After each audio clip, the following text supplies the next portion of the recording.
Today let me welcome every one of us to this highly anticipated webinar where we say strategy meets funding success. This morning we'll be diving into one of the most critical steps in securing research funding, and that is crafting a winning concept note for the TETFund National Research Fund, the NRF. And we couldn't have asked for better guides on this journey. Please mute. Please mute. If you are not my face and where we gonna reach. Please mute. Please mute if you are not talking. Yeah, thank you. So we are privileged to be joined by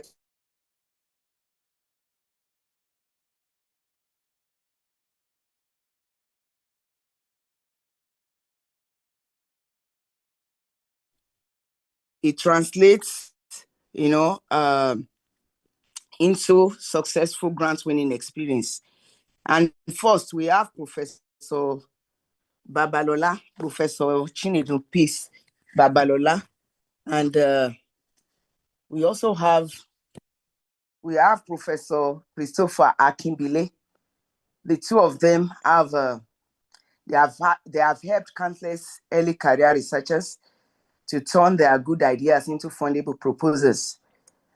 They both have deep understanding, of the NRF framework, and they are bringing this morning with them a rare blend of strategic clarity and practical wisdom. And together, they will unpack the common pitfalls, and they're going to share key ingredients of standout proposals, while they offer actionable tips, which we are all expecting this morning, that can elevate your next submission from hopeful to highly competitive. So I want everyone to grab their notepads and listen attentively, put down your questions. We are joined through YouTube link. And so please, you can drop your questions. There'll be a moderator harvesting the questions in the comment section. So you can just type your questions in the comment section as you listen to the presentation. All the questions will be answered at the end of both presentation.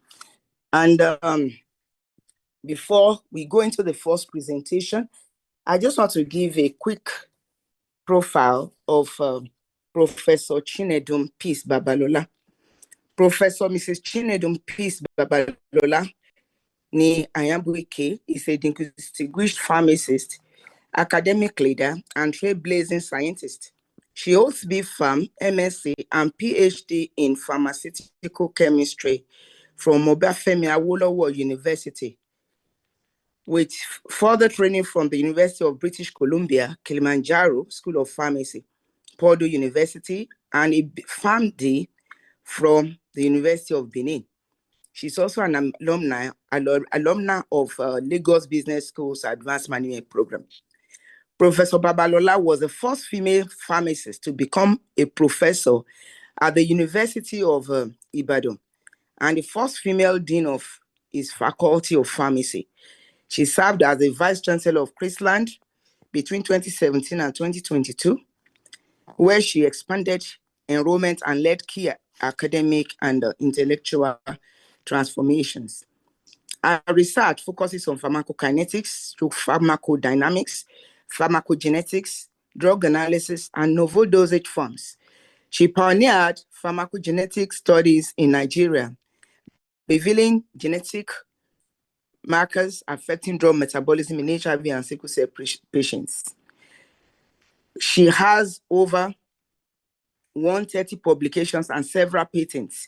She has attracted over $2 million in research funding, including a $1 million MacArthur grant for the Center for Drug Discovery, Development and Production. She's a fellow of the Nigerian Academy of Science and the African Academy of Sciences. Professor Babalola has mentored over 50 graduate students, and she's recognized globally for her leadership in science, innovation, and education. She's married with children and remains a passionate advocate for women in STEM and equitable health solutions for Africa. And Professor Christopher Akimbile is a seasoned academic and engineer with a BEng, Bachelor in Engineering from the Federal University of Technology, Accra in 1999, and MSc and PhD degrees in agricultural engineering with focus on soil and water engineering from the University of Ibadan. He joined FUTA in 2004 from the University of Horizon to professor in 2016.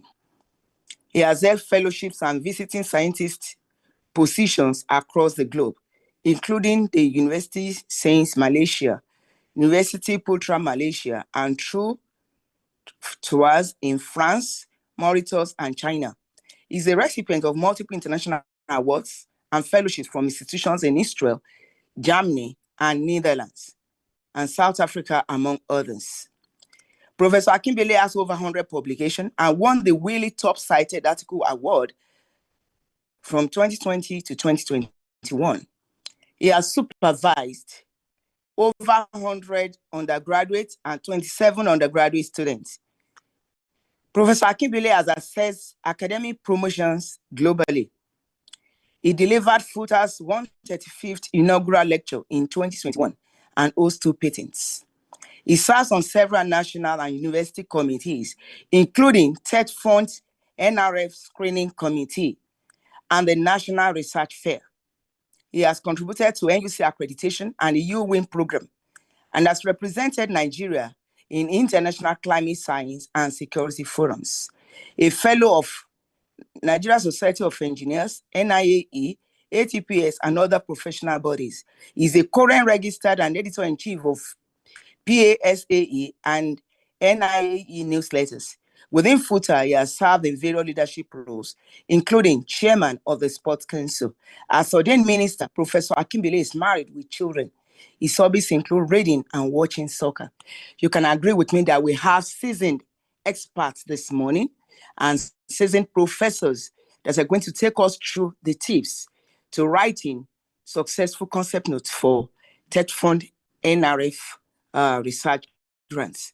So I welcome Professor Chinedum Peace Babalola and Professor Christopher Akimbele to this webinar, and we are glad to have you. I will thank you for accepting our invitation to speak. So each will be speaking for 30 minutes, and after the presentation, we'll have, we'll treat the questions that have been asked by participants. So we go to presentation 1, and that is Professor Chinedum Peace Babalola. Ma, please, you have the floor. You can share your screen. You are welcome. Thank you.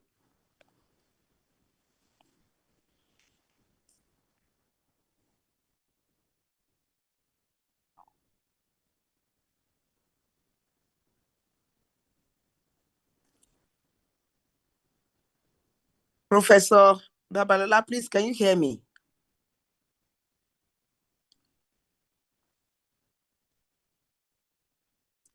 Professor Babalola.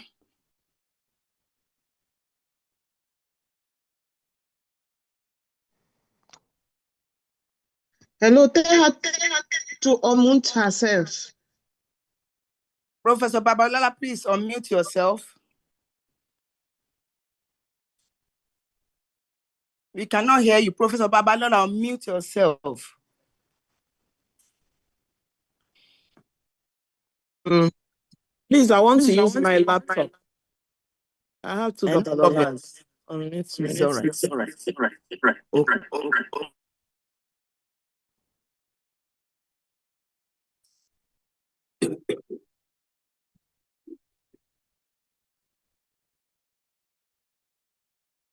Okay, I don't know. Good morning. Good morning. Good morning. Thank you for inviting me. It's not very, very convenient, but I have to do it for my sisters that are here.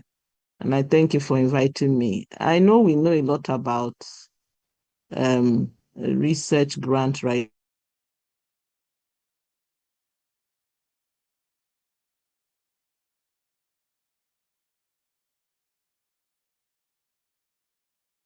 We Like, can't hear you. you cannot hear me? Yes, I can hear you now.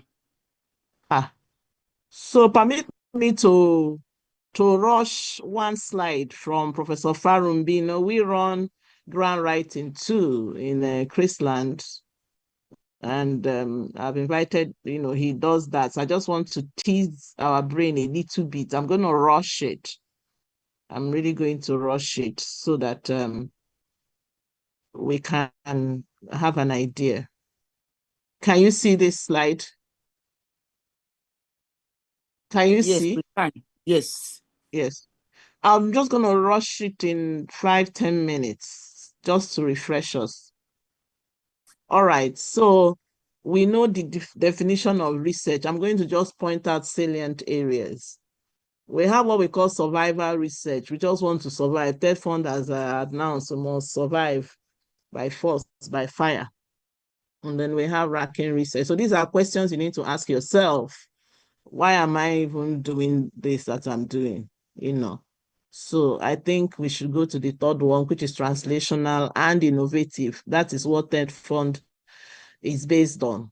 And what is the end result, of what you want to do? You don't want to do first, second. The third one will benefit humanity.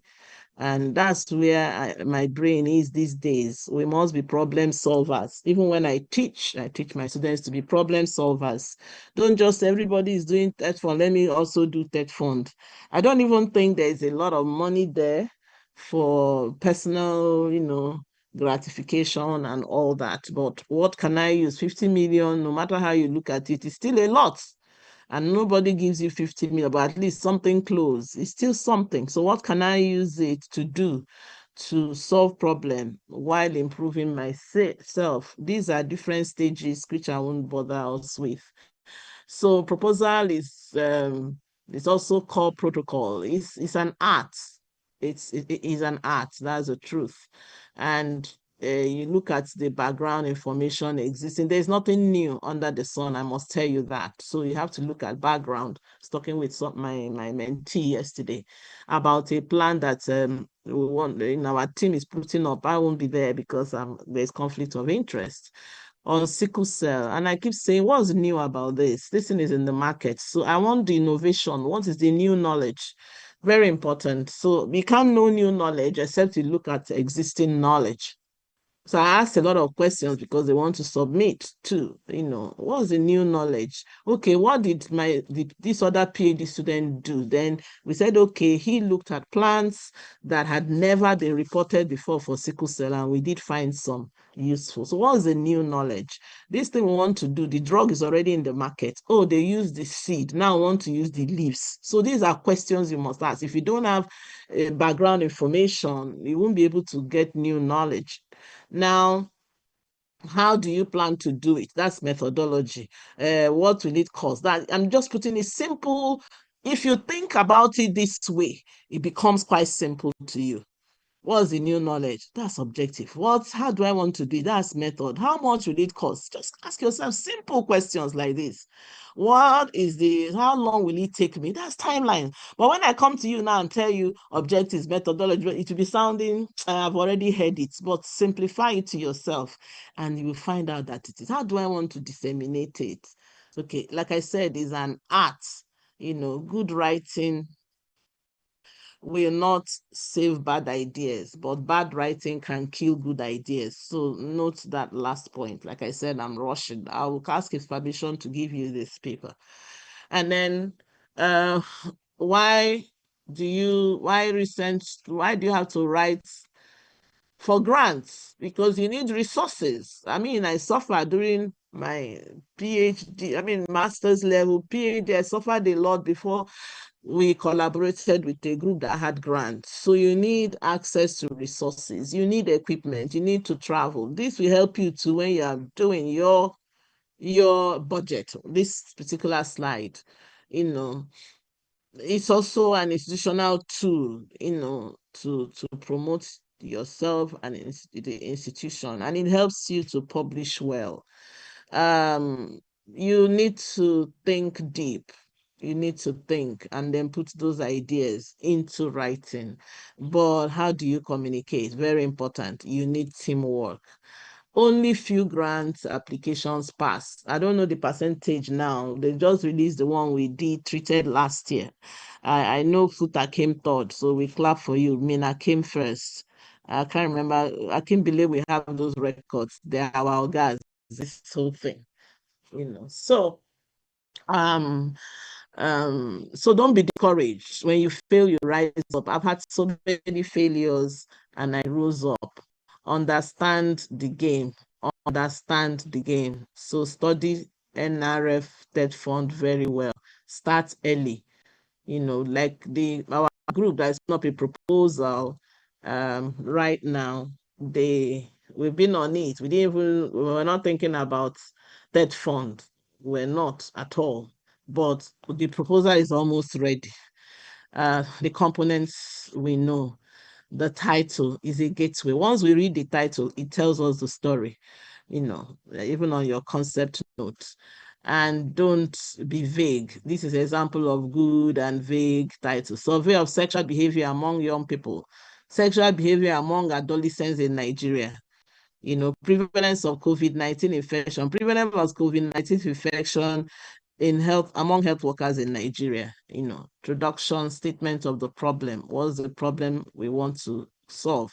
So you look at the focus, then the design. I love this methodology. What do you plan to do? How? Please, this slide is extremely important. What, how, why, who, where, when. Very important slide. So these are some tips on writing. These are some tips on executive summary. So I'll just key factors to consider. This is another good slide. Objectives, eligibility. You have to read that eligibility. In short, when we are scoring, once we look at eligibility and you don't pass, we pass. Remember, concept note, you don't have time. It's really screening one. So some reasons why proposals fail: application not addressing the focus, lack of awareness, knowledge funding. You have to every year read it. Proposal does not fit the call, then lack of proper understanding of the agency's interests, reasons for failure, not innovative. Like this one we are doing in my group, I asked them, what's the innovation here? That's one thing that TETFund will look at. So reasons for rejection and so on. So I will just timeline. Let me just call it and go to what I want to do. Thank you. So for me now, end this. And stop that sharing. So let me go to the one on concept notes. It's in prose, so bear with me. I don't know whether it's this one.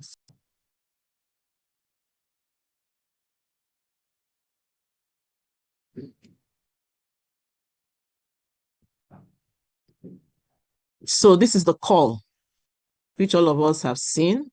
That's the call. So the summary of what I want to say is that it's a call for 2025 initiative of TETFund to promote applied, I like the word applied research, addressing critical national challenges. And that's why it's localized, solve problem in Nigeria as much as possible. What are the problems? Climate change, all those things. These are the key areas. And there's a call ongoing. So concept notes are being accepted now for 2025 cycle. And it's been announced. I find it on Facebook. When I looked, I saw it all those. It's even in Facebook, it's in Twitter. So people know that this is going on. What is concept notes? Concise, structured research summary. I remember when I had to write concept note for the MacArthur TETFund. Oh my God, it was a tall order.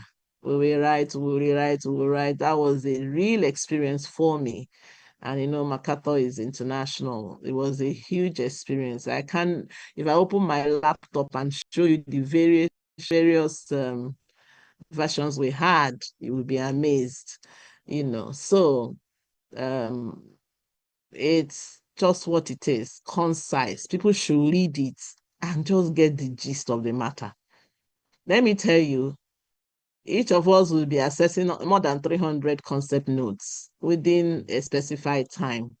So we are like machines. So once we look and we don't see what we're looking for, we just say pass over.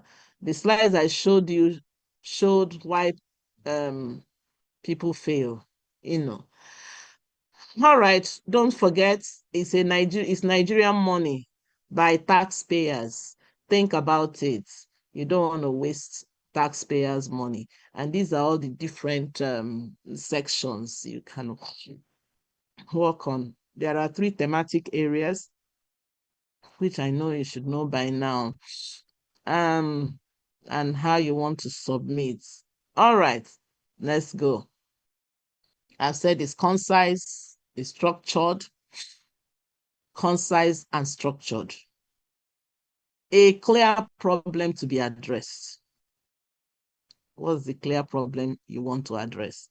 When I did TETFund for COVID, ours was to find out natural remedies for COVID. That was our proposal. That was our theme. The objectives, I told you in the other slide when I was looking at what, how, and all, and methodology. So once you use that tool I presented, it will help. How do I want to achieve this? What is new? That's objectives. What is really new? Then what at the end of it? What do I want? When I was talking with my research group, I'm not, it's a group that has even my mentor in it. So she's the one that came up because she does sickle cell research. I said at the end of the day, what are we going to present? What is the outcome? At the end of it all, what is the outcome and how will it solve national problem? How will it develop this country? So it has to cover that and you communicate that. So look at the guidelines. It's clearly stated there on how to go about it. Structural requirements, you must state it, research category, thematic area, and so on. It's because of conflict of interest. I should be able to pull out one. If there's time, I'll pull out one for you. And then clearly identify your project's category. Is this science? Somebody failed because by the time he told me his title, I said it didn't belong to SETI. It should have gone to humanities. Do you understand? I told him that clearly. So these are the 3 basic areas. You have to think through it and find out where you belong. Cross-cutting is just as the name is, in between science and humanities. And I must tell you that science and humanities is more funded than the others. Your title, not equal or less than 20. Once we count it and it's more than 20, if it is 21, 0. So the scoring templates, they tell us to do 1 because it is I don't know whether they've improved on it. So you may just score 1 point. It's failure. It's 0, 0, 0, 0 across board. Executive summary has the words. Of course, the total is 1,500. I've talked about literature review in the other slide. What has existed before? And then your objectives. What's the new thing you want to present to us? We know SMART, this. Remember the title I said? We talked about vague and clear, distinct titles. So it must be distinct. Where am I going to do this? You can't cover the whole world. You can't say anti-COVID and make it vague. So is it in Nigeria? Is it in Southwest Nigeria? Is it among secondary school? Or you are developing, people are in sciences, this thing I'm developing, waste management. A lot of people look at SDGs and choose one of the SDGs or one or two to base their proposal. And then the conceptual framework is very technical. This is technical, and you must look at, search online, look at proposals that have passed, go to your friends that passed it. How did they do that framework? Then expected outcome can never be overemphasized at the end of it all. All right. So there's literature review, methodology, time frame, key performance indicators, monitoring and evaluation. Then your team. Some of us, we just go to the team. Once your team fails, it's concept note. Once your team does not align, it's zero. I've read one where younger researchers, they go to the senior one so that they'll be their PI. Those senior people don't have time, they don't read your proposal. So I think it was add and delete. He took somebody's template probably, and then maybe this person came from which university will I say? University of Hope. Let me use it like that so that you won't. And the PI came from University of X. Remember, the vice chancellor has to sign. The vice chancellor must sign on it. And the vice chancellor that signed did not, the institution is not the decision of the PI. Okay, it's not the decision of the PI. So you can see that one was fraud. So somebody can just say, okay, let me even look at the team. And that goes. And then the budget, it is concept note. So it will be, it won't be full. But once we look at this criteria that I've put here, and it doesn't pass it, pium, it goes. Or if it is, it's supposed to be 50 million. If you give us 50 million plus 1 naira extra, nobody, you just fail. At that level, you just fail. So it's good for you to work like getting maybe 49, 40 million or 40 point something. Once it is more than that, it goes. If there is additional funding, you declare it, So once your study has to do with animal and human beings and there is need for ethical approval, we must have that. You must state that you're going to do that at the end of the day. Concept notes are evaluated by the monitoring team, which we belong to. When you pass, you now go on to the full proposal. So this is a summary of it. We've said concise, structured. For your concept requirement, these are the specific sessions that is required. Now, I want to go further before my time is up. Maybe more specific. This is more specific. What I gave you was general. More specific. Memorize this one, concise, structured. Now, this bit, imbibe, articulate the problem you tend to address.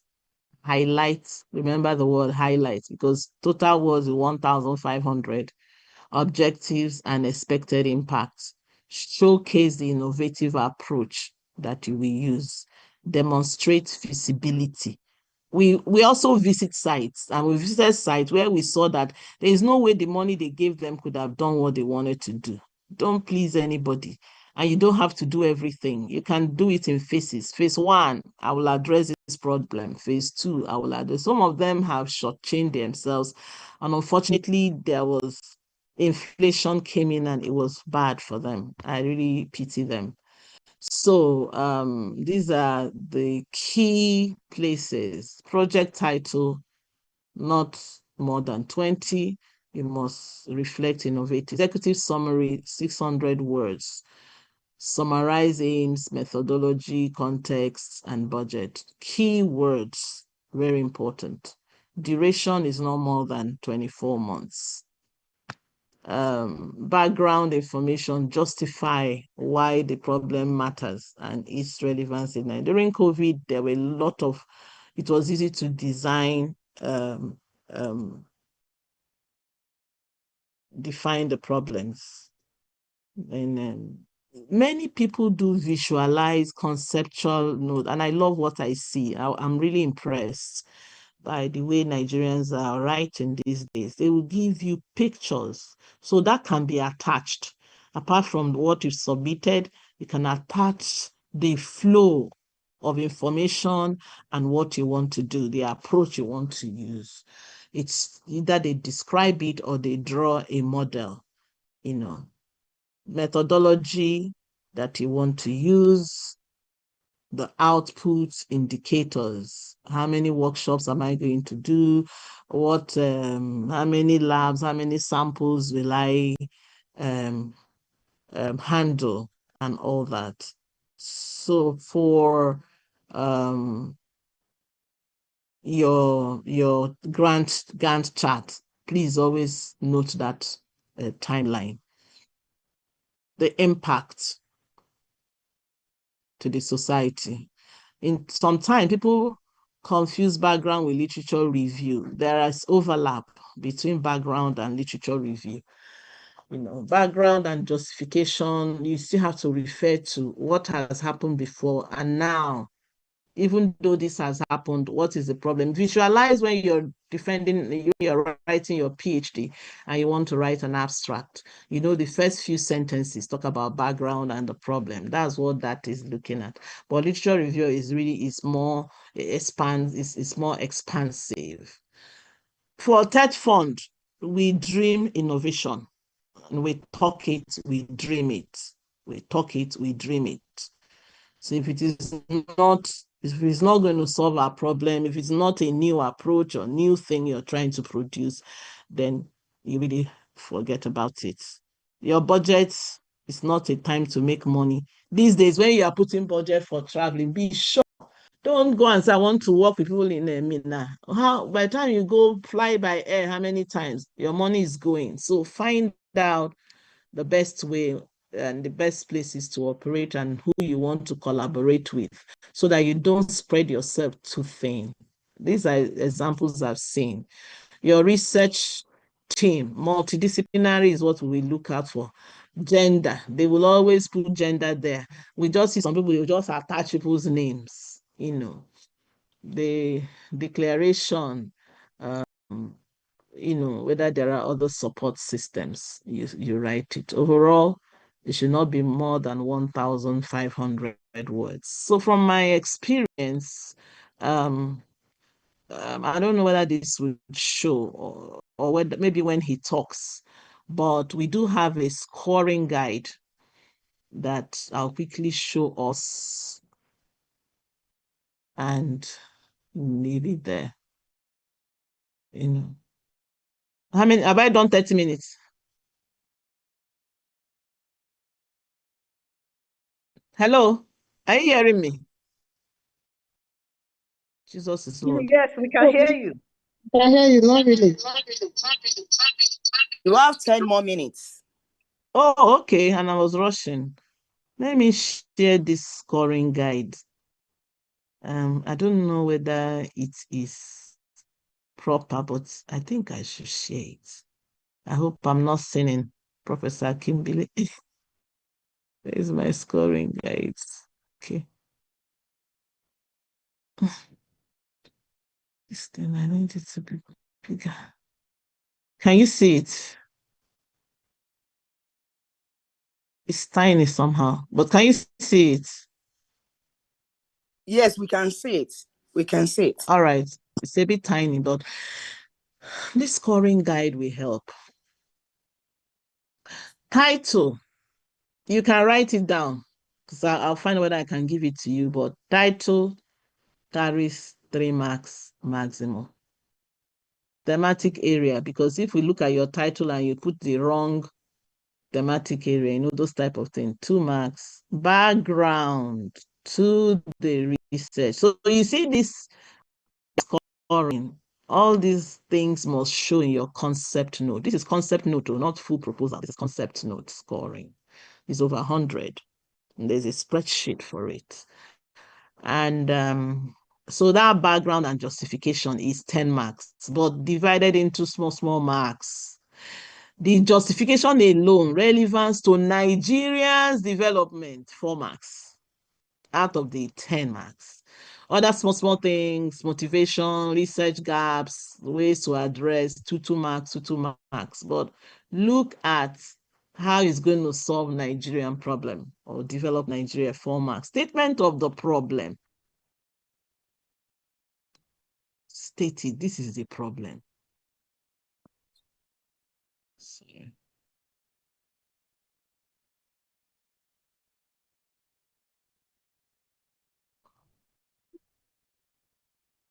So statement of the problem 2, 10 marks. That statement should contain the scope, then the knowledge gap leading to the research questions you are asking. And then describing it clearly. Out of that 10 marks, divided into 2. If you describe it clearly, it's very clear, 5 marks. Then overall scope of problem that you want to solve, if you explain it well, 5 marks. So making 10.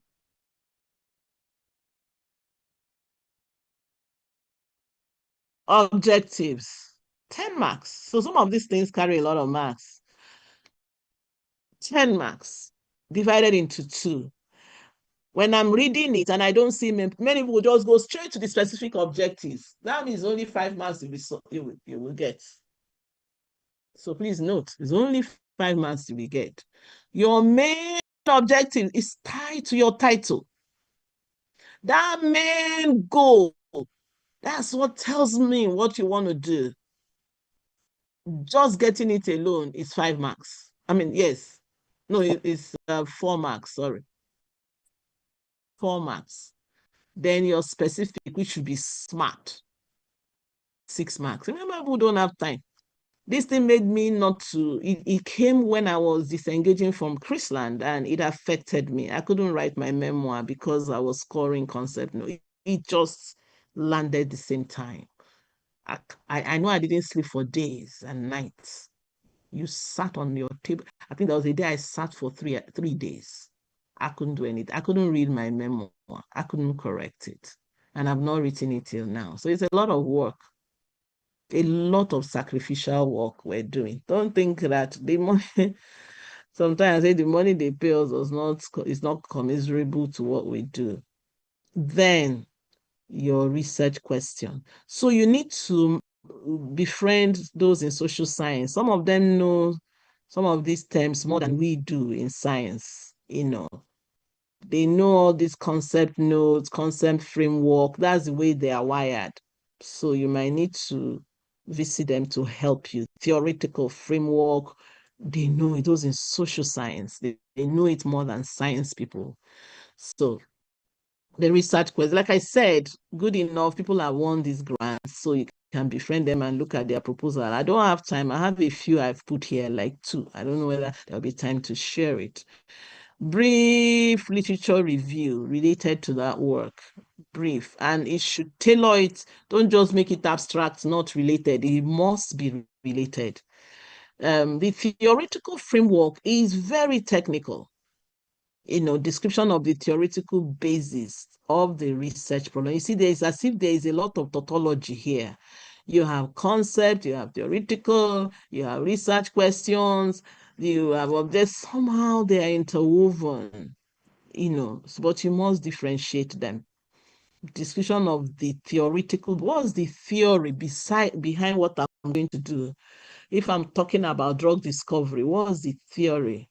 So this now means you have to have basic knowledge in that area. When you pick up projects that are engineering based, they have to bring out the theory, the basics of it, the formula of it, that leads to it. Then research methodology. When being a pharmacist, looking at drug discovery, if I say, a lot of people also delve into those areas. Oh, we want to look at plants with these properties. I remember when we visited a group in one university that we visited, site visit now. I looked at them. I said, this thing you're doing, you can't do it without those in pharmacognosy and all. They were just delving into an area they don't really have good knowledge about.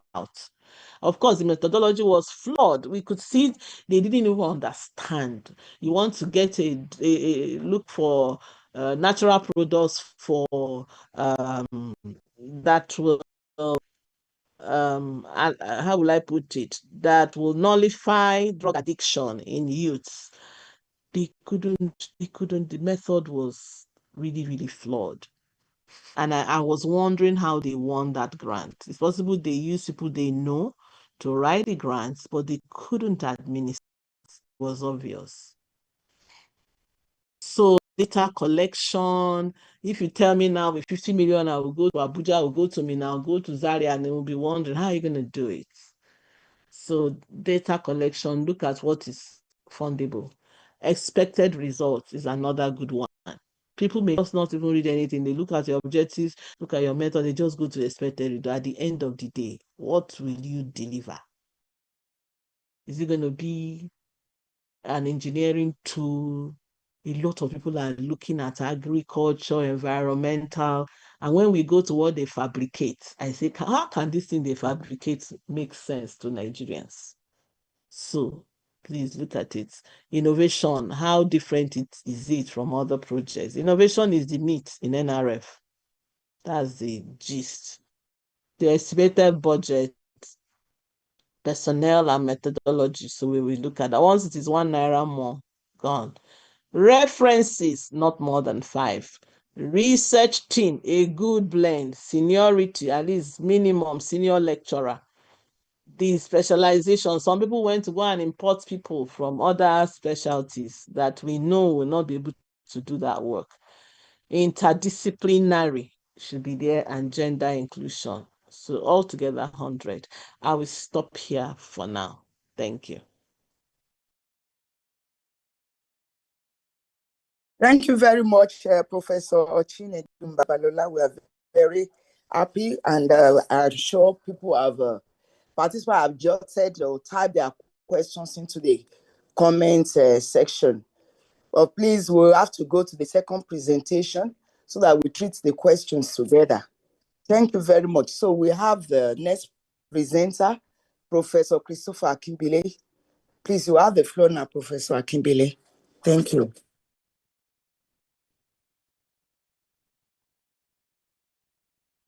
Good morning, everyone. Good morning, sir. Good morning. Thank you very much. Well, it's been a privilege to be here this morning.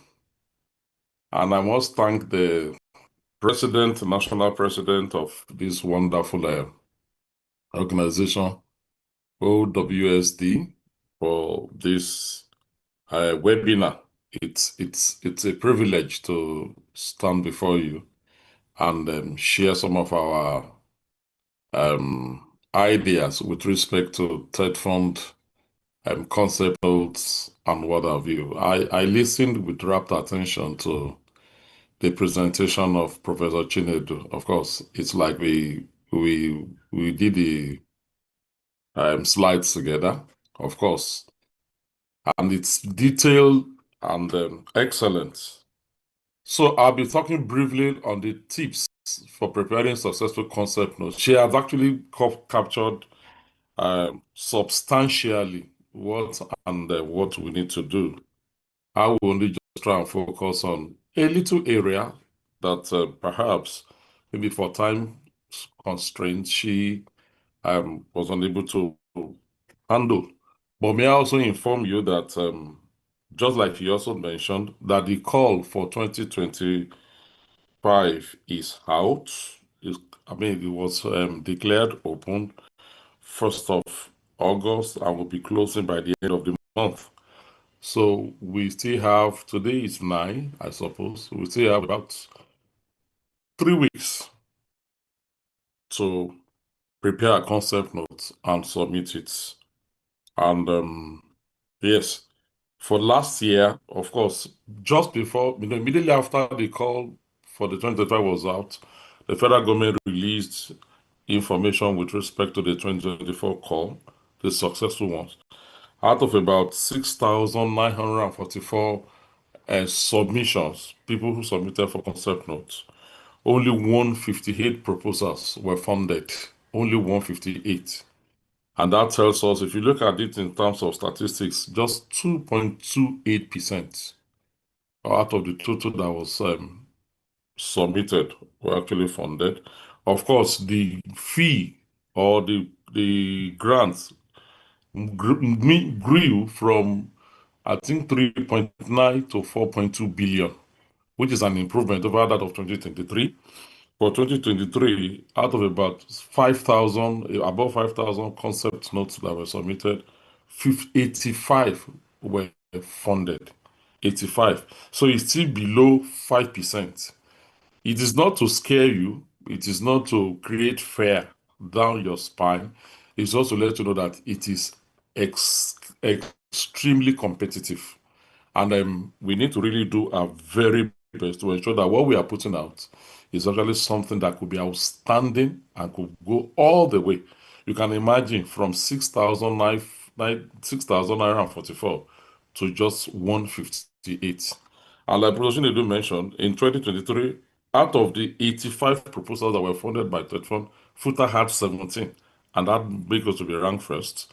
This year, it's the turn of FUTMINA that also had 15 out of 158 proposals. ABU had 13, FUTA had 12, FUTO had 11, Abubakar Tafawa Balewa University had 10, and University of Ilorin actually had 8. If you look at these generations of universities in relative to the other ones, of course, polytechnics also benefited, monotechnics, and what have you, those that are government funded. So we really, really need to up our game, and that's why it's important that this webinar is instructive for us to actually take our notes and know exactly where to focus on. Mind you, you are working with just 1,500 words now. 1,500 words. I will also drop for us some of the disqualifying criteria so that you avoid them as much as you possibly can. Prof had actually mentioned some of them. If your title exceeds 20 words and things like that, you see more. There are some unspoken ones that I will also tell us this morning. So I need you to pay attention and be part of what is going on this morning. I hope you can hear me. And not only that Yes. can see me, to just bear with me. I'm in my study. All right. So there are 3 simple rules of life. The first one is, if you don't go after what you want, you will never have it. If you don't go after what you want, you're not going to have it. And if you don't ask, the answer is always no. Now, life will not give you what you want. You have to place demand on life to pull out what you desire out of life. And if you don't step forward, you will always remain in the same place. There are people who are moving, who are not making progress. Don't be in that category. Take steps forward, and then you keep making progress. But if you refuse to step forward, then stagnancy will be the order of the day. And these are critical questions you must ask. She has asked them in another way, but I have to put them in another way too for us. What is the purpose of your research? What exactly are you looking at? What do you intend to achieve?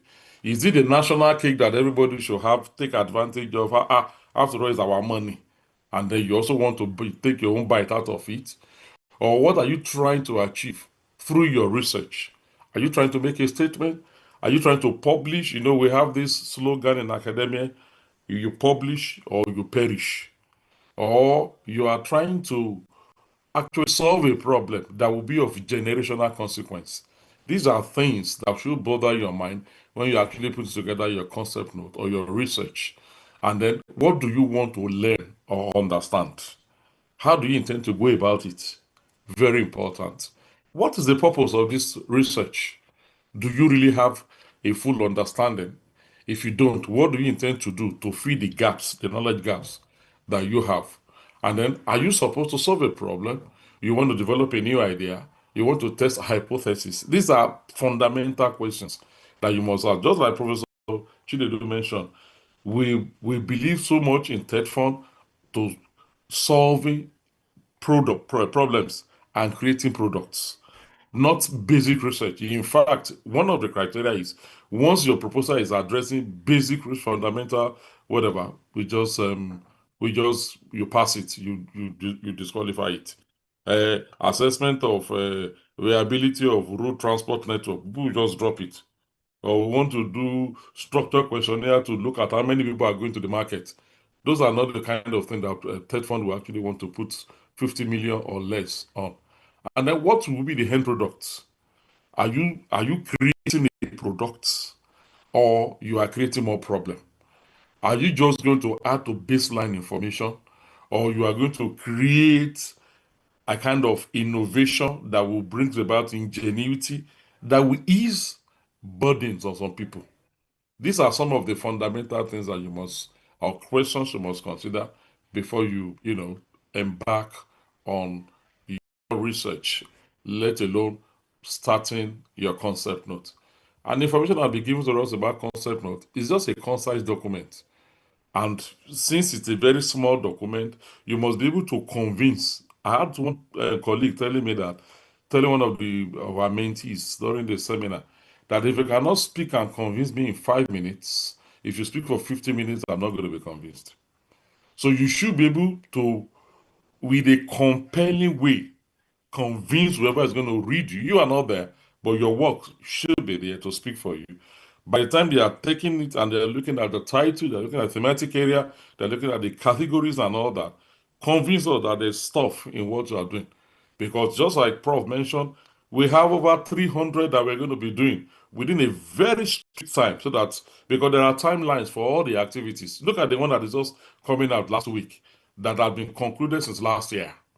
Okay, it's been concluded after the TETFund NRF monitoring screening and monitoring committee complete our assignment.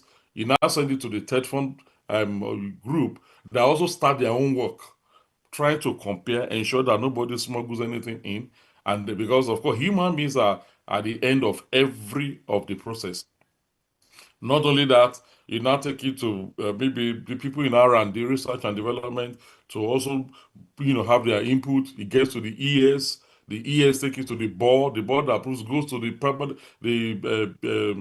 Minister of Education. Before this, the process is quite long, and our bureaucratic networks in Nigeria could be slow and can be frustrating if you're not a patient type. And in doing that, a lot of things are also taking place. Inflation is rising, prices are changing, things that maybe what you say you want to develop before the thing is eventually approved, maybe somebody in another country has done it. So you have to actually do a document that can actually be compelling and impressive enough to interest the would-be assessor to read. And then it also serves as a preliminary overview, which you use to gauge interest from potential funders before you can actually be called upon to submit your full proposal. And then think of it as a very brief, attention grabbing introduction to your project idea. Very important. All right. Now, what are the four components? I won't take time on this. I'd rather go on to the tips, but let's just talk about this. The first one is a purpose. What is an idea that you actually want us to fund in a compelling, attracting the attention of would-be funders, and in this case, talking about TED fund. And then the length, usually short. For TED fund, it is 1,500 words. And I want to emphasize that you must ensure it does not exceed that number. The first thing we look out for when we are scoring or screening the concept, the first thing that is in the back of the mind of everyone that will be scrolling, every member of that committee, we're just 54. And you're going to be screening 6,944, and it's growing year in, year out. if you have 5,000 in 2023, now we're having nearly 7,000 in 2024. I can assure you that by the time this call is ending at 31st of August, we should be hitting something around 8,000 with just 54 members doing it. Out of which some of them are also busy elsewhere. Among us, we have the ES of the NUC and a few other vice chancellors in other institutions and what have you. So the time is not just there to start looking for the meat or the novelty in one, you just bury it somewhere, you know. It should be compelling enough that at a glance we can see that this has stuff, this has substance, this has quality, this is novel, that yes, it can be cashed back by TETFund. So you must ensure it does not exceed that because very, very important. And the third one are the key elements. Okay, you should look at the way to articulate the challenge in a way that the targeted beneficiaries can actually identify what you are talking about. I don't need to be a pharmacist to know that by the time I read or assess your proposal, you are actually developing a drug that cures hypertension. Of course, just by the way, my wife is a pharmacist, and so therefore, by virtue of our living together for over 20 years, there are some things I do and I know about that people begin to ask me, do you sell drugs or are you a pharmacist and all that? I'm an engineer, and so my thinking is about design, structural design. How do you give me structural design, give me electrical design, give me system design? And so when I'm not seeing any design and engineering setup, I begin to wonder, what exactly is it trying to do? And be careful that you don't oversimplify things in a way that people will be thinking that your proposal is too elementary for anybody to achieve. That look, instead of bringing it to NRF, why don't you take it to IBR? And then it is not a replacement for full proposal. It's just a precursor. So when eventually you are successful, you have to build on what you have convinced people with. Because the same set of people that reads the concept note are the one that are going to read your proposal. And mind you, it is in the back of their mind. Well, we may not be able to store everything in our state or in our head, but by the time we are reading, oh, I've come across this before. Are there changes? And we may need to compare notes and go back and say. So if you have changed, or if the direction of your research had actually changed or altered or deviated, and it's no longer the one that was assessed, then you are just inviting disqualification. So we have to really understand these key elements or components in as we prepare our concept. This is the call. I'm sure you are aware that is out. So I'm sure we are working on it now. There are about 30 thematic areas. I think one or two was added to actually capture a group that was not captured ab initio, and then under three major categories. Like Professor Babalola also mentioned, the biggest chunk of the proposals come from SETI, that is science, engineering, technology, and innovation. That's where we have the highest number of members. That's why you have highest number of proposals, both in terms of concept note and full proposals. Of course, cross-cutting, yeah, excuse me. And then we have the humanities and social sciences too. And if you read what the director of uh, publicity brought out in TETFund, if you see the chunk, the way the funds were actually disbursed or allocated, SETI took well over 60% of the total chunk, about 2.4 billion or something, and then HSS, and then cross-cut in that order. So you must now know exactly which area do you really fit in. Are you in science? Are you in social sciences? Is your own such that it can fit into any of these two and come under cross-cutting? Think about it and situate it appropriately. Okay, very important. And then let's see the tips. This is where I'm going, and I think we should pay close attention to these tips. I think I have about 12 of them. So I will spend some time on each of these and address them appropriately so that you know exactly the mind of would-be assessor when you are preparing your CN. You must have a personal access to the core flyer and study. Study makes an exact man. Do not assume. Someone told me that assumption is the lowest form of knowledge. Don't assume. You may be thinking that what came out last year is what is out now. It is not correct. It is not correct. There were some adjustments, there were some additions that you need to pay close attention to. So get a copy, print it. Don't just check it on your tiny phone and all that. It make it big so that you can read in between the lines and know exactly what is expected of you, because that is where the disqualification will start from. All right. You must also situate your proposed research to the most appropriate category and thematic area. There are some that were meant to be inserted that were found in cross-cutting. Of course, it will not be disqualified, but you make it difficult for the assessor to be unbiased, because by the time we are scoring, there is a whole lot of items to consider, and you find out that what they put in one of the scoring sheets is not part of the proposals or the concept note that you have, and then you start calling, you start asking questions. By the time it's sent to you, already you already have a biased mind. Why is this going to another place? Why is this? It will take God for you to be fair in your judgment when that is the only one that is actually delaying your submission, and then is actually making you look as if you are not cooperating or flowing along the flow of the network for assessors. So you can ask questions from senior colleagues, people who are members of the NRF TETFund um, screening and monitoring in your institution, that this theme, this topic, this aim, this objective, and all that, which category do you think it's most appropriate suited that we can submit? You are the one that will do the submission, of course. It's not going to be by paper. And of course, by now, I'm sure you are familiar with how to go about.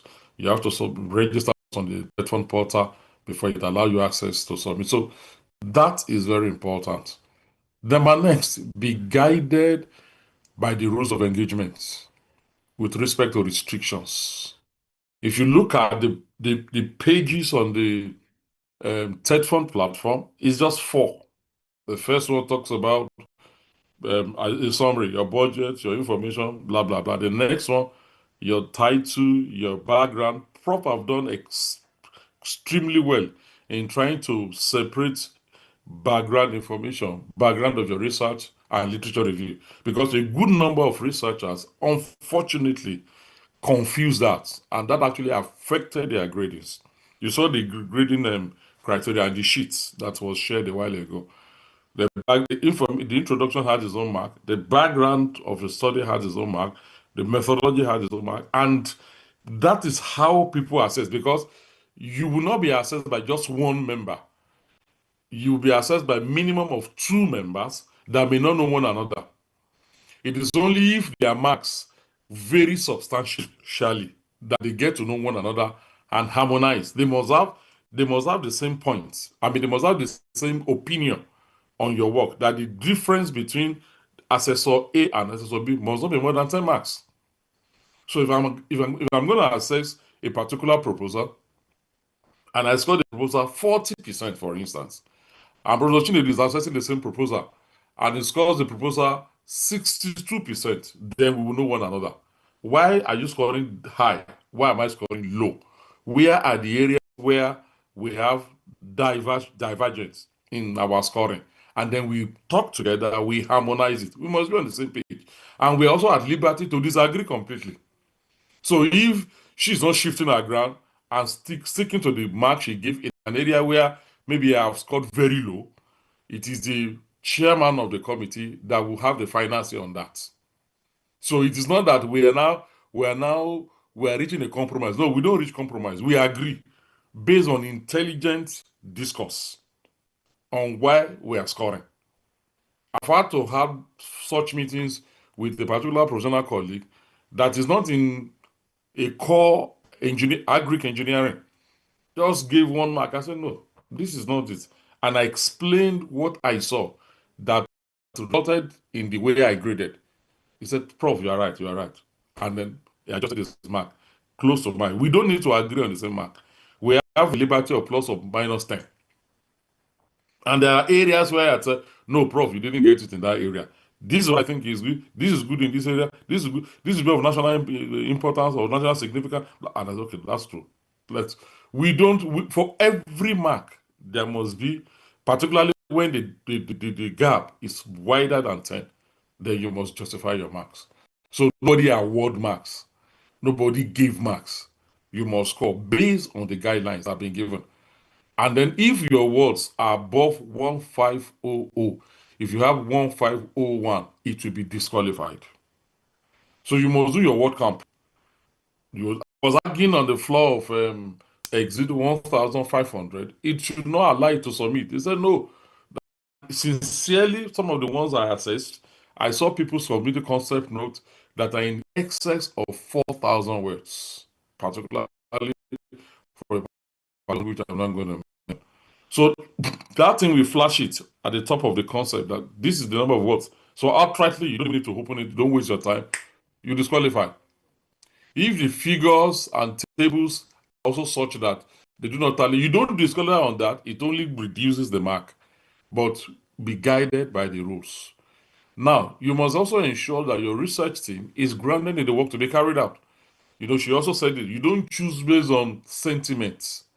You choose based on competence. Okay? No, he's my sister. He's my Professor Mrs. Olajibe is choosing and put my name because she knows me. And put Professor Mrs. Chinedu because she knows her. Nah, that's not the way to do it. What are they bringing on board? What exactly will be their contributions? How are they going to add value to that work? Because these are questions we will ask eventually if your consent no flies and we ask you to submit your full proposal. So you don't put your friends there. You don't put your spouse. We've had people that came and present, and one of the PI is the husband, one of the members is the wife, and we ask, what is the contribution of your wife? She's going to be this, she's going to be that, and we were looking at this. You want to share it as you want to make it a family cake, from national cake to family cake, and that actually affected the mind of the assessor actually, because it was like just pack his friends that let's this there's money, let's share it. Now let your research address issues that are of national importance and relevance. I was told there's a document called the National Research Agenda for Nigeria. If you can lay a hand on that, so that you ensure that what you are doing has a national significance. We are not saying that local or regional whatever is also not good, but don't do things that time it's been assessed, somebody the next town does not know about it, or it's of no usefulness to the next town. Like it was also mentioned earlier, there's nothing new under heaven. So no matter the novelty that you are thinking you are bringing on board, it should be of such that it benefit to a larger percentage of people or population. Now, you must also avoid, like plague, our disqualification criteria. And this is some of them that we didn't mention before now. Number one is you do not include the head of your institution or another institution. Okay?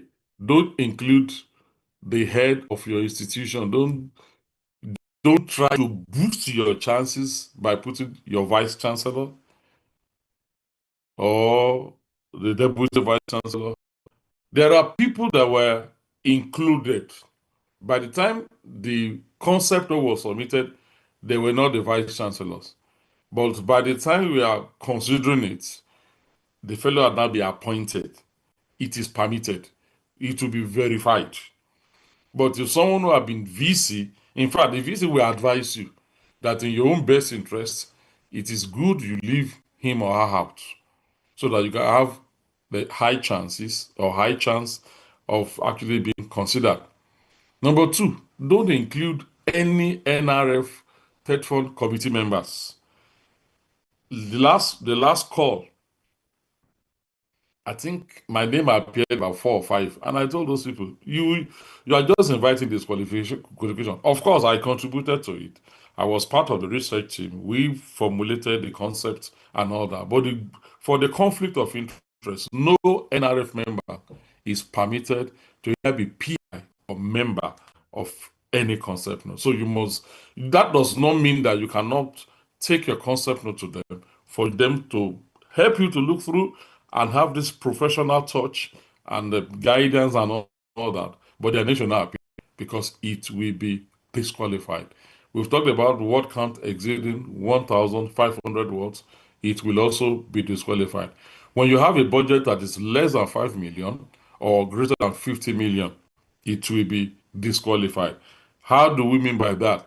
We begin to think that if what you are looking for is just 5 million, then you apply 50 million where nobody has a mandate in TETFund to approve anything above 50. They won't even approve 50 million for you, let alone having something that is above that. I have someone that submitted a proposal, I forgot the name of the institution now, and it was in the neighborhood of 1 point something billion. I was actually considering it. And after some time, I went to check the budget, and this is outrageous. You want to bring this kind of equipment? In fact, one of such equipment will cost more than 550 million. That the total budget that is available. And I went back to the budget to find out that his was in the neighborhood of billions. I said, well, sorry, you're in the wrong place. Go to Mercato or George Foster or what have you that can actually give such money. And then it is explicitly stated in the call that your PI must not be below the rank of senior lecturer or its equivalent in any other TETFund beneficiary institutions. In the university, a lecturer one cannot be a PI. In other, I think a principal lecturer also in polio. I'm not sure. I'm not causal, with their whatever. But it's had to be the rank of senior lecturer and above that can be a principal investigator. And then, if you submit a previously published research, there's a way that the members will find out. The team where myself and Professor Chinedu worked, whenever that person comes or the group comes and they want to, the first thing she does is to go and find out whether that work is in existence before. And unfortunately, I wouldn't want to say the fellow do not know. I think it's just a way of trying to be smart on Nigerian government and taking advantage or undue advantage of some of this laxity. We found out that some people actually brought the work that had been published before. We found out that some people have brought the work that did at their doctoral levels outside of the country, which has been published. They have the thesis, they have the data, and all that, and they just want to come and repeat it and get more money.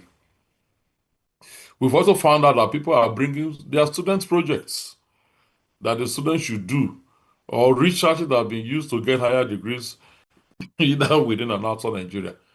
These are being checked, and I can assure you, we may not be able to have 100% certainty that we look through and we are sure that the current set of researches that are being funded do not have one or two of such, but I can assure you that substantially this one has been reduced. So you have to be careful with that. So in preparing your own concept note, you should also look and find out whether the work has not been done elsewhere before. You could be search engines are there for you to actually find that out. And then also try to resubmit works that have been previously funded by TETFund.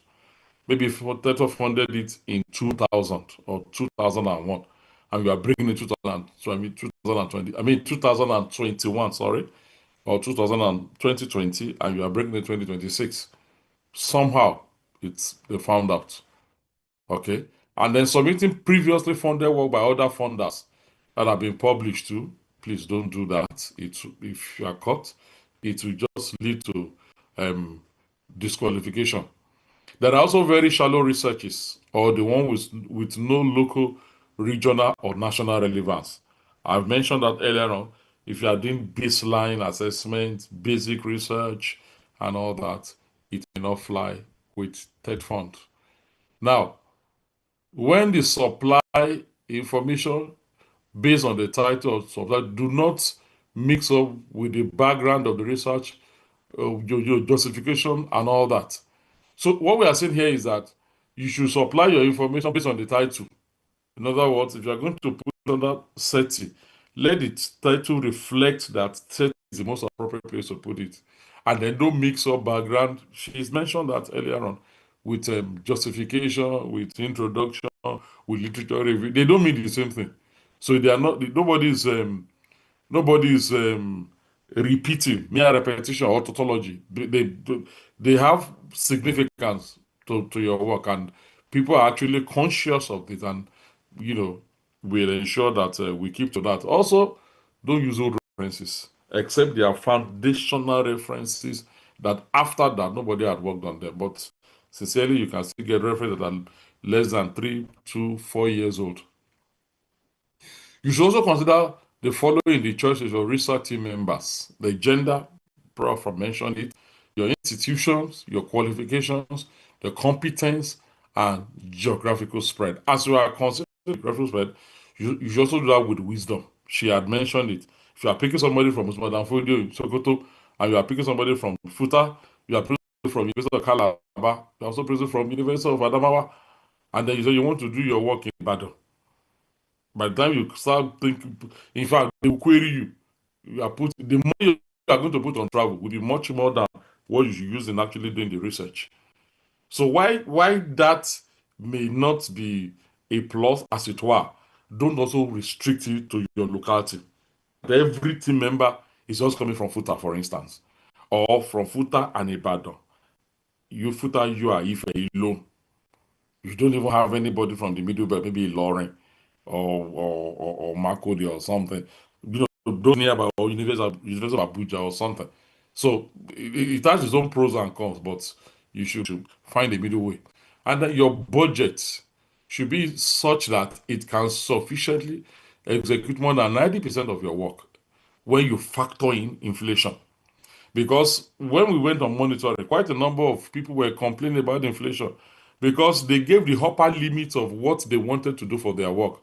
And by the time the delay in the release of the money came, and so on and so forth, it couldn't actually do much of what they wanted to do. And fortunately or unfortunately, that makes my team that went to a particular institution in Southwest, we had to blacklist one PI because you collected money for equipment and so on, and order for just, I mean, you budgeted for just, I think, one laptop or two. But by the time the money came, the first tranche came, inflation had caught up with them, couldn't buy the equipment, and diverted the money to buy 6 laptops. And we ask, apart from 6 laptops, what other thing did you buy for use work? It was blabbering. In fact, the university complained about that particular researcher that it has always been difficult checking that kind of person. So, in my recommendation, I would just say, well, I don't advise that TETFund should release the other tranches because obviously that is misappropriation.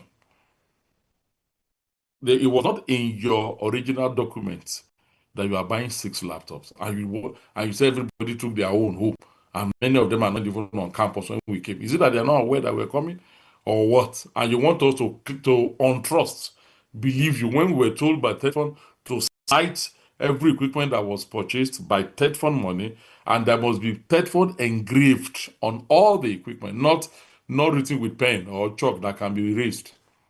So ensure that when you are doing it, don't put yourself in a corner that you are budgeting for something that in 2 weeks that price can change, and you will need more than 50 million to complete the work. It doesn't go well. It doesn't show wisdom actually on the part of that team. Now get at least another expert in your field to proofread your work. It must be free of syntax, grammatical, editorial, and technical error. Those things are also some of the conditions or criteria that affect scoring.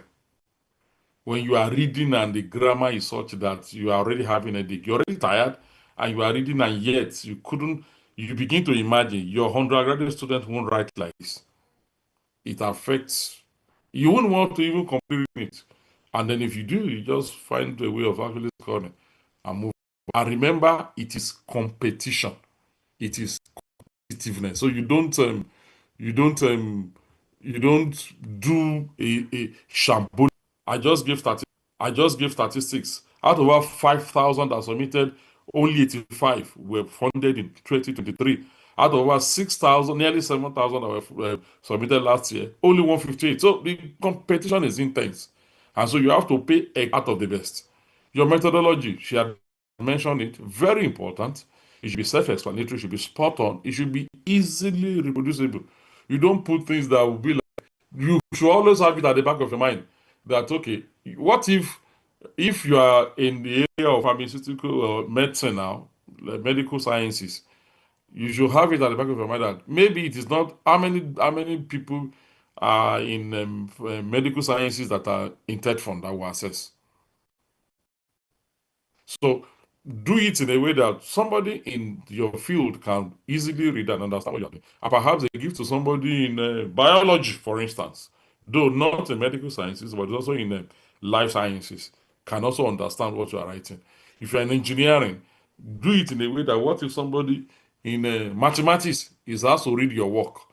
That is physical science or statistics. He should be able to understand. He may not be able to understand in details some of those terminologies and all that, but once he reads the methodology, he should have a faint idea of what they're going to do. And of course, very important, before you submit, you pray for favor, because there's something that prayer cannot do before the will-be assessor. It might be just when the guy is just refreshed and he's just like, let me just balance. And the first one you open is yours. Wow, there are many things that affect the way we think and reason and score. It might be that you've just had a bad day and then you are going to assess. And then you have the first one you're going to open. You'll be somebody who had a proposal or a concept note that is full of errors, that was not well organized. And to cap it all, every member of that team is a female, no male. And everybody is from his or her own institution. You begin to wonder, why are they doing this? And to make the matter worse, the guy picked up his phone and checked some of that work online and found out that a good number of what you want to do in your objectives have been done. That may affect his mood throughout that day for whatever he's going to do. Or maybe the one is just opening, wow, excellently prepared, excellently presented, and spot on, and something that can be of national interest. That can also affect the way it's going to go throughout that day. So these are some of the tips that I think we should take advantage of. As I conclude, I don't know if my time is up, but I'm sure I'll round up shortly. I said the most powerful thing in life is your thinking, and it has the ability to change any situation. I'm sure with the presentations today from Professor Chinedu, myself, you probably should be thinking, I should get you thinking, what are the things we are doing wrongly that is not, it is not everything about politics. No, don't mind them in TETFund. I'm not saying it does not exist, but everything is not about it. They know the people they want to fund. They have their own team. Yeah, Nigeria is such that we think like that, but think differently and then have a different approach to how you're going to do things, and you begin to get results. You cannot be doing something wrong and expect a different result. And the most powerful enemy is your ignorance. It does not die by fire. For those of us who are pastors, it dies by study. So study hard, get to know more, and dig deep, get these materials, and let them guide you as you prepare the concept note. This is my parting shot. Life is like riding a bicycle, and to keep your balance, you must keep moving. Here's my contacts. There's my links. I hope I didn't bore you. Thank you so very much for your time. Over to you, Professor Olajiegbe. Thank you very much, Professor Akimbele. We applaud you. We thank you so much for the insightful presentation. I'm sure we have questions here, and we are further being enlightened. I want to say, before going into the questions, we have 11 questions here, which we'll take in sections. We just take them. And but before then, I want to say that we have all been enlightened with this presentation. And I want to sincerely thank again Professor Babalola and Professor Akimbile for their presentations. Before going to the question and answers, I want to add that the winning of TETFund NRF grants is purely based on merit. It's purely based on merit. You don't need to know any staff in TETFund or anyone in government to submit successful concept notes.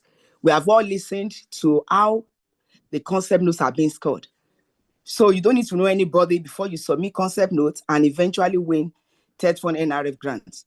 Myself, the national chairperson of OWSD, I won a TETFund NRF grant in 2019 without knowing anyone. I submitted for a project titled Immobilization of Microbes and Enzymes, Innovative Technique for Remediation of Water Contaminated with Bisphenol A, F, and S. So we have all been enlightened and by our erudite professors. I want us to take a step further, even after answering the questions, by putting what we have learned into action. Let everyone be encouraged, every one of us, let's be encouraged to write good concept notes for this year's call. And by the grace of God, I'm sure we will be successful. So now we go to our question. The first question here says, does TETFund consider cases of plagiarism when looking into concept notes and proposal? Anyone could answer. That could be for either Professor Babalola or Professor Akimbile. Does TETFund consider cases of plagiarism when looking into concept notes and proposal? Well, let me say this, that first of all, TETFund does not. TETFund is not the one in charge of concept notes. It is TETFund National Research Fund Screening and Monitoring Committee, and members of that committee were drawn from Nigerian universities. TETFund decided to allow the committee to do their work, screen, call for submission, bring their proposals, screen the proposal, and recommend for funding. The reason TETFund does is to fund. It is we, our members, that actually do the, and like Prof mentioned, you don't need to know anybody. If you go to TETFund now and help me, nobody will help you because they will refer you back to the committee that they are the ones doing it. They don't have any input in it.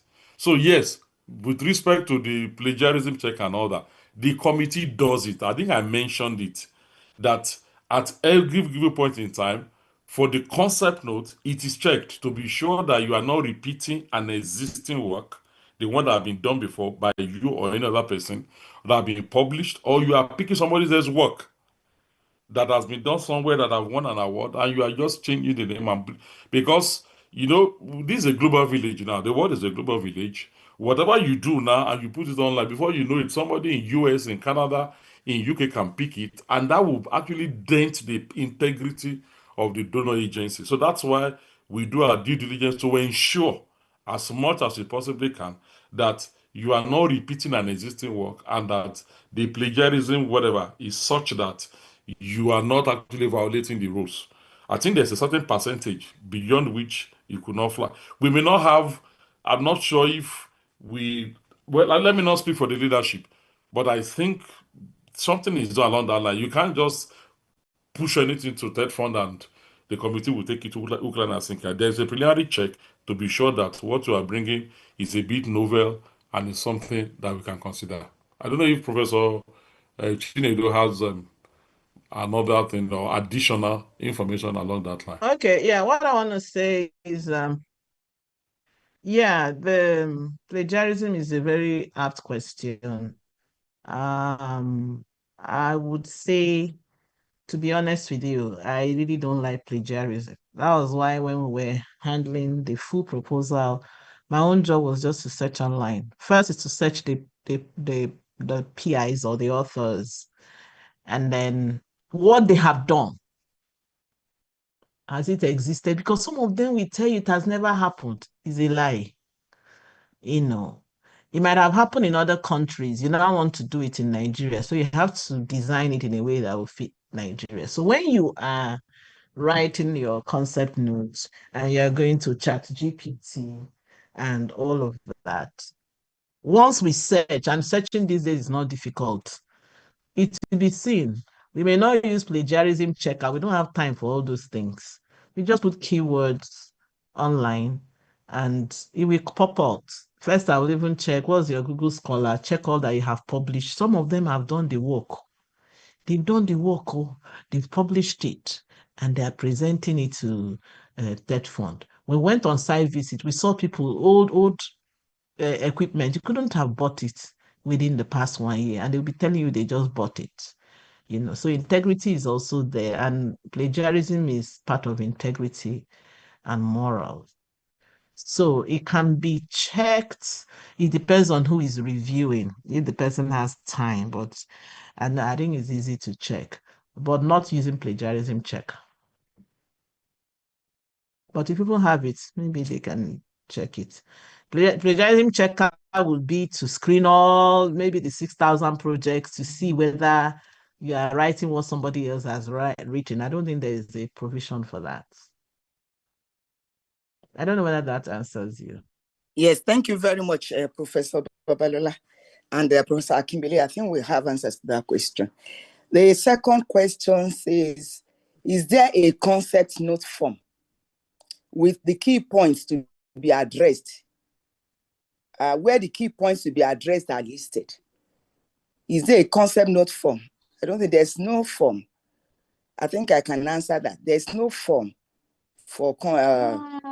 Well, I think there is okay, let me read out something here. A template. There is a template. There's a template. So you have that, you can call that a form. There's a template. Okay. The template starts with, I don't want to show you people the project, but the template starts with file number, title, thematic area, category, estimated budget, background of research, statements of the problem.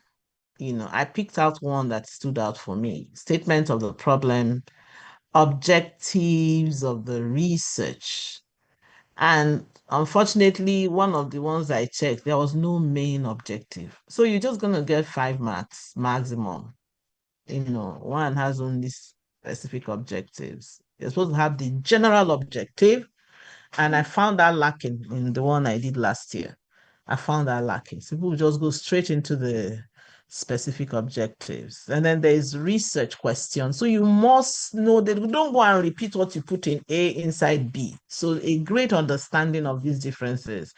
Research question followed by literature review, followed by theoretical framework. Some of them would draw a device. So you have to go and look at the drawing, but they will explain it. And then there is research methodology. And then there is expected result. There is innovation.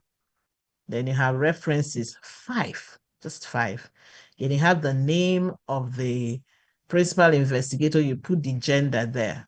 So what makes it difficult for me is that when you put the principal investigator, some of them will not put the department.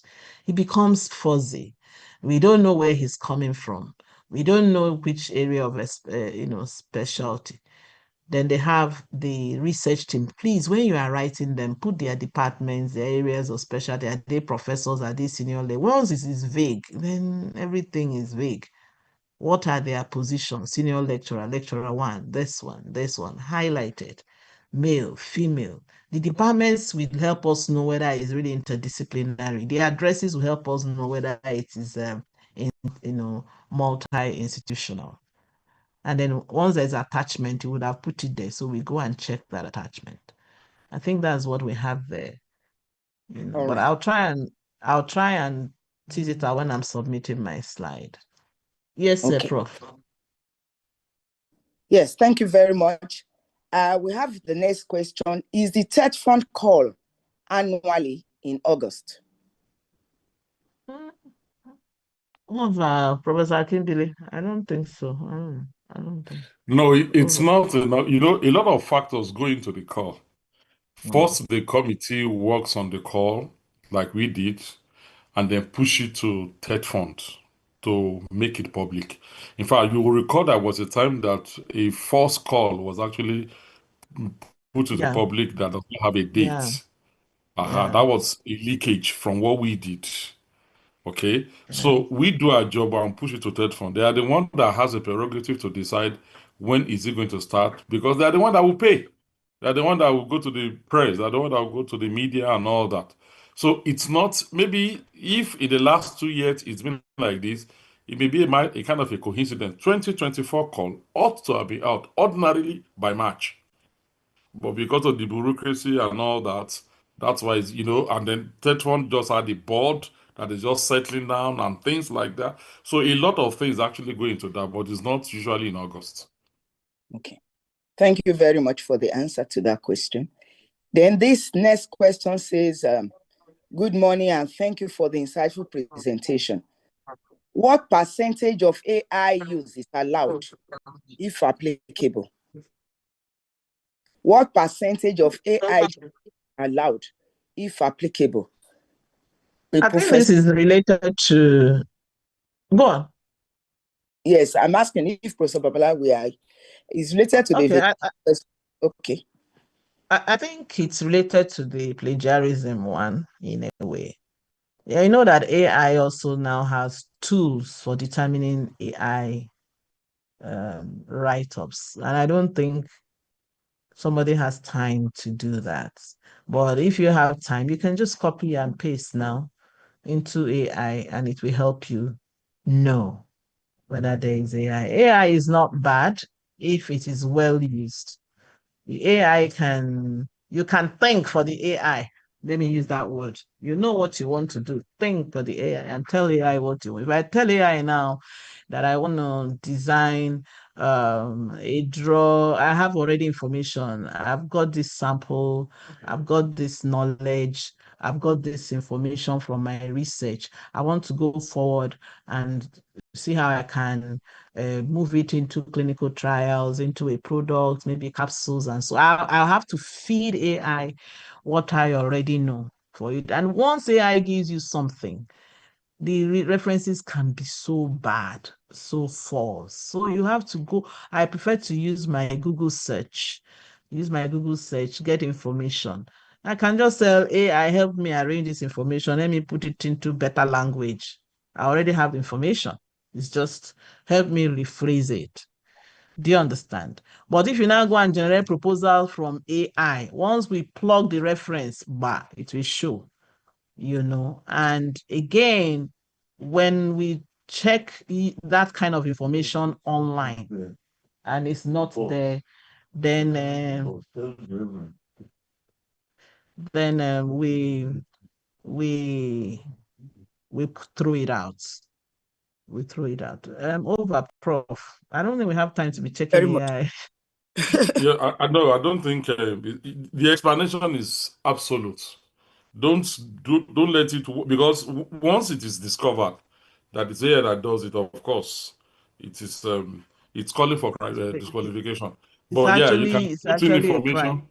information. It's a crime. But if you are able to have your own in a way that maybe just to help modify maybe Yeah, grammar, whatever editorial, that's what I yeah, do.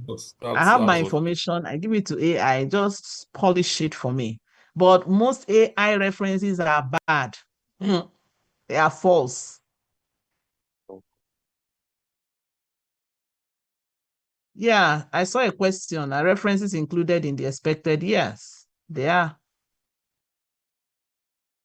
In the expected 1,500, they are. They are just 5 references, but they're included.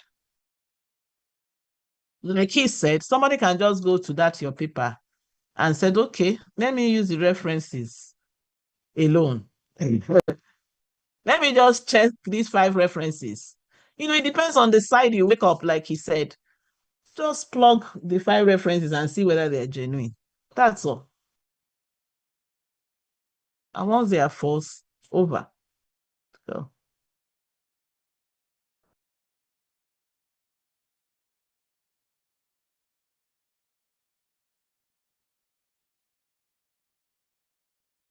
Hello, are we still on?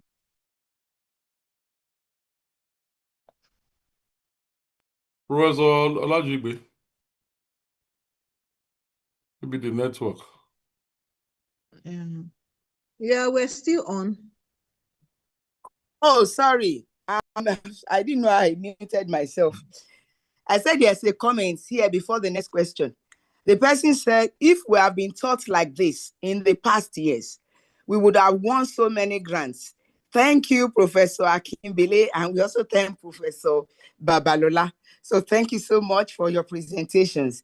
Before we go to the next question, says, what should be, okay, my number of references that has been answered, 6, 7. Can a principal It's not 6, 7, it's 5. Yes, no, I'm just saying the question 6 is All also on. right. So the 7th question now.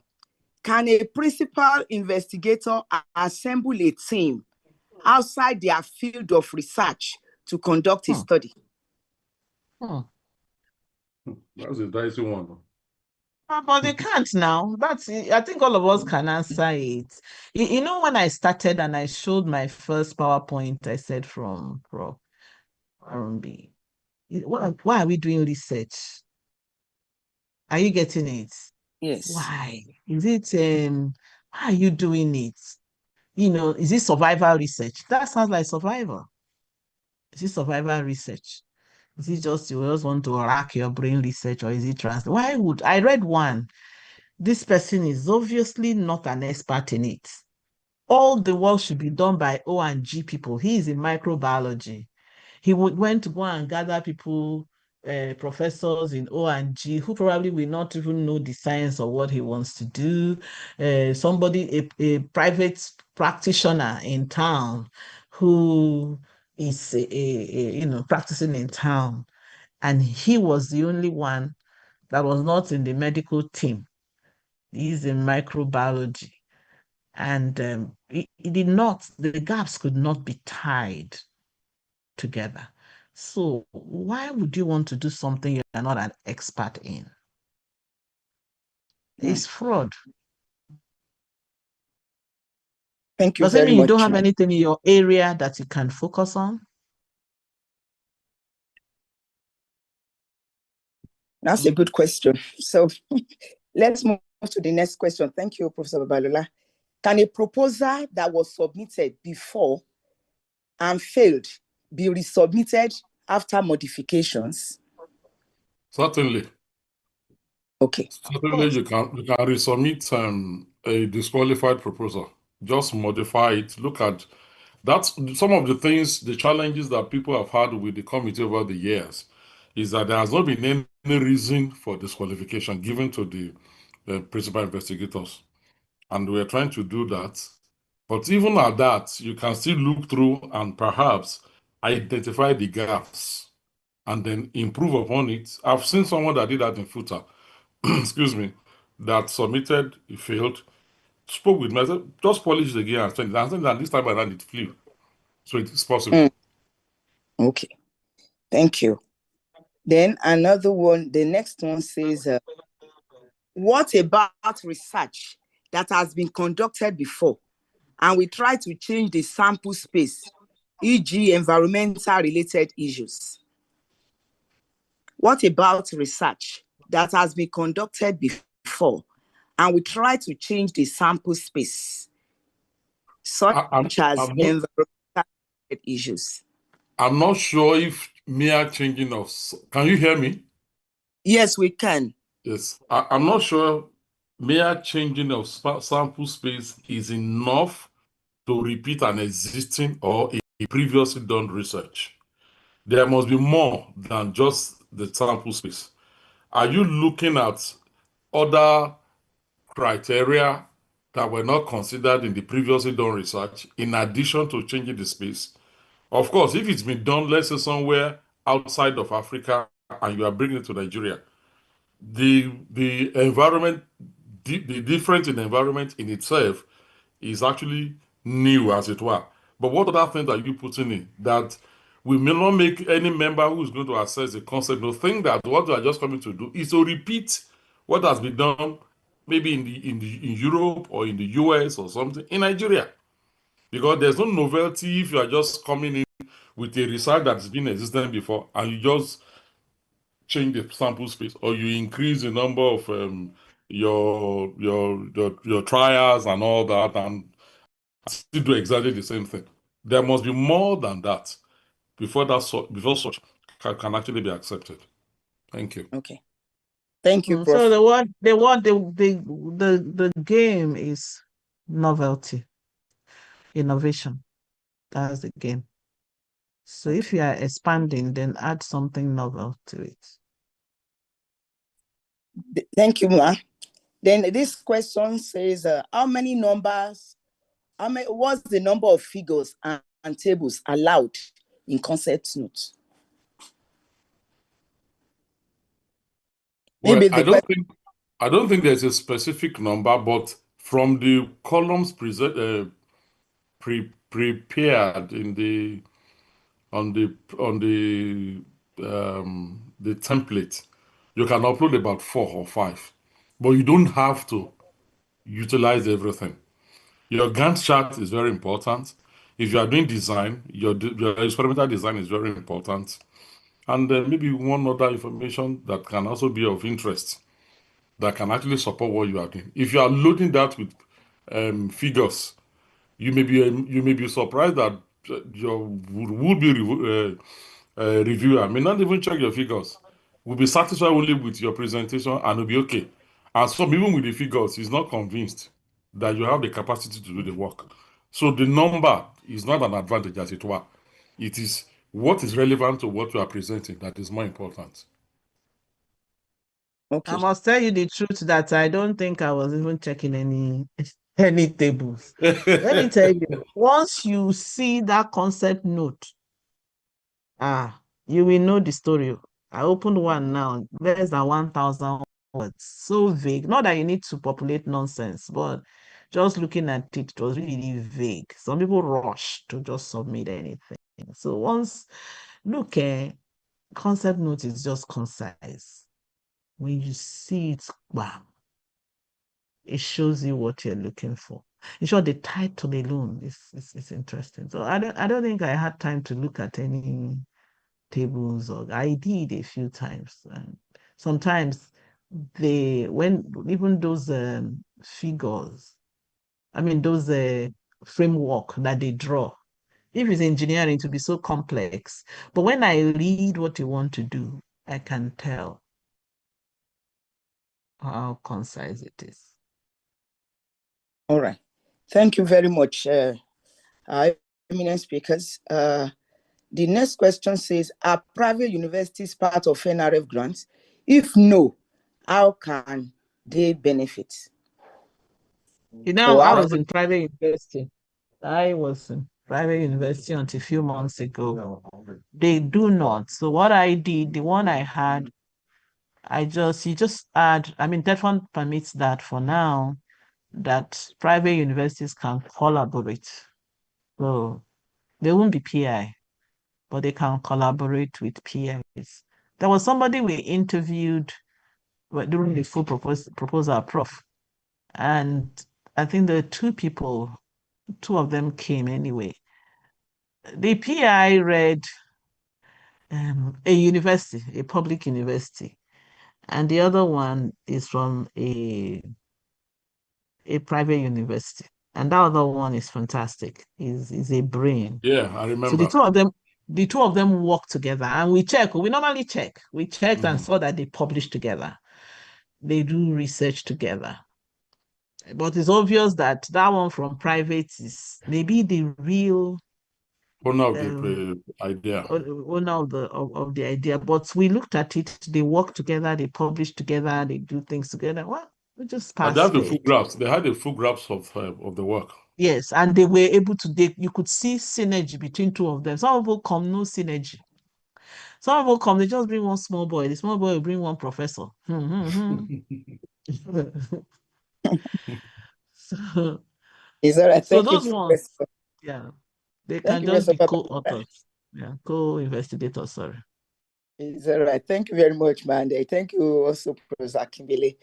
The next question is, can a team forward their concept notes? Wow.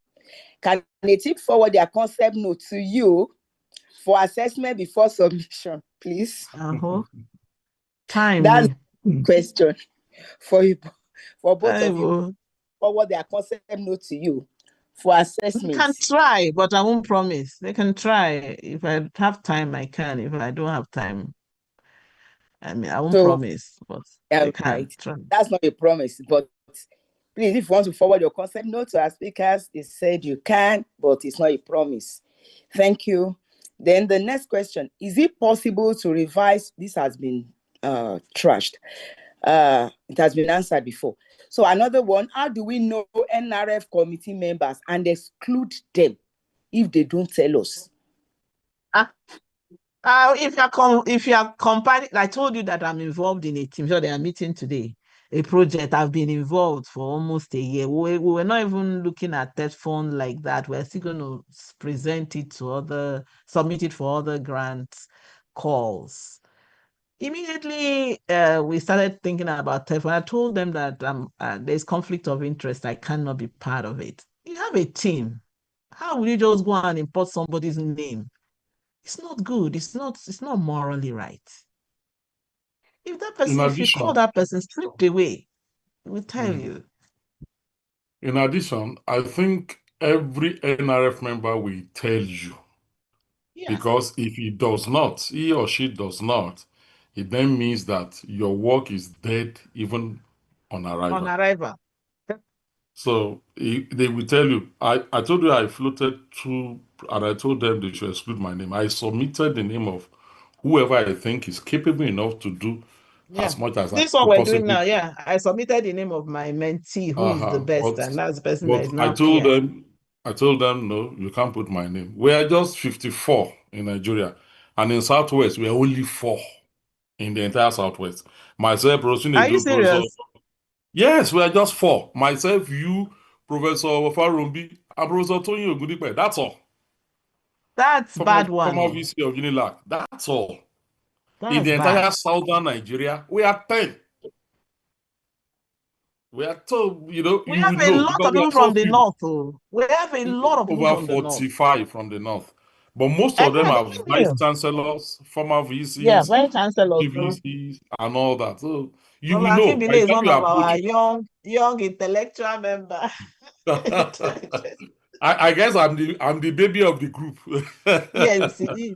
I'm very smart too. So you will that's know. Bad though. That's bad. That is highly skewed. We've been talking about it. You know, I was told, Prof, at some point that because I talk, I have been marked. That I talk too much in the interest of the region. Somebody from the north told me we're just 4. We're just 4. And they were trying to skew us out. And I said, look, this is not fair. And that's where you have the brains. They are skewing all that. If you go to that place, filled with northerners. Also, people who are retirees, who are, former VC, 2 times VC and all that. They won't do anything. And I don't even know whether they are doing the thing well. Go help us. Maybe they'll get somebody else to do it for them and that's it. Exactly. So they don't stress. We don't worry. Whoever you are putting, you can even go through your national president. I'm sure she will know one or two, or ask people who are members, is there anybody here that is a member? But they will tell you. Nobody will, because it's going to jeopardize your chances of winning. If he or she keeps quiet as a member, once we see that name, we disqualify. We don't need to go. And we know ourselves because we meet regularly. Thank you very much. We thank you for the answers to the questions. And so we don't have to include NRF committee members in our team, whether from the north or from the south. We don't have to include any of them. And then there is a question here. Is there any representation of colleges or polytechnic in the NRF screening committee? There is.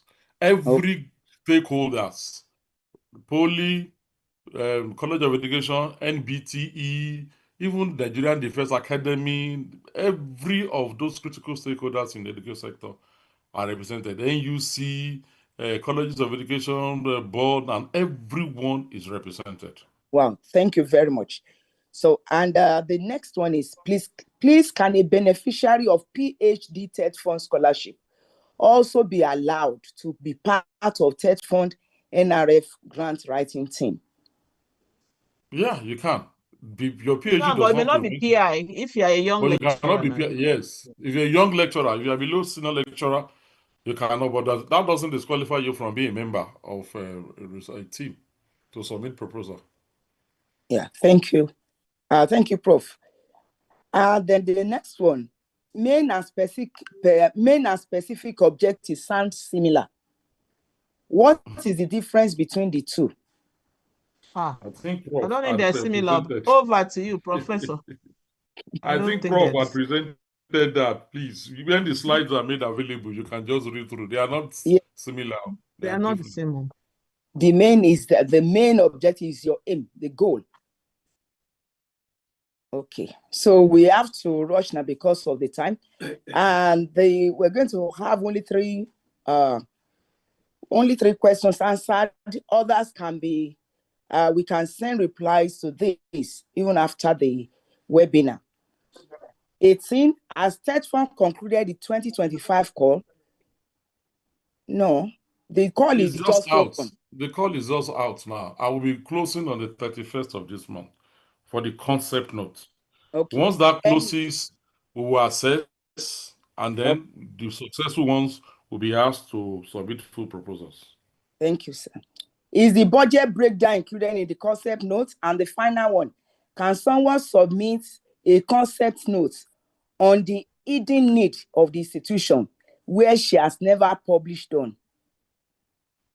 Can you come again, please? The first one is the budget breakdown included in the concept note? And the last one, can someone submit a concept note on the hidden need of the institution where she has never published on? I don't really understand that question too. I'll take the first one. Professor Chinedu will take the other one.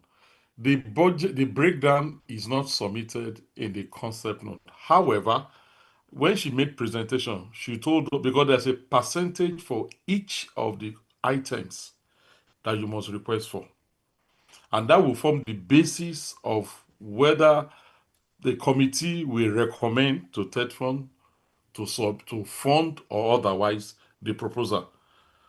For instance, I think you cannot have more than a quarter of the total budget on equipment, and then maybe 5% again on travels. They have started. You can't put miscellaneous expenses. There's nothing like that. So it's better you know the percentage of each of the components to arrive at the total figure that you're going to put on the first page of your concept note. But if the concept note is eventually successful, you'll be able to produce the comprehensive budget alongside with the proposal. I think Prof can take the other one. Yeah, so what's the second repeated? Yes, that can someone submit a concept note on the hidden need of the institution where she has never published on? It's very dicey. That hidden need has to be the person's area of specialty as well. And how will the person have mastery of the person must have mastery of it. So it might be an area that is still under that person's specialty. But there should be a link when we look at it that you have the basic knowledge to do it. Your qualification, your past publications should show us your training that you can do work on that. Okay, when I was doing pharmacokinetics, I now needed genetics. I wanted to add pharmacogenetics in my research. I didn't have the expertise. And so I learned under my mentor, Professor Falusi. So initially, the projects were submitting. I had what I wanted to do.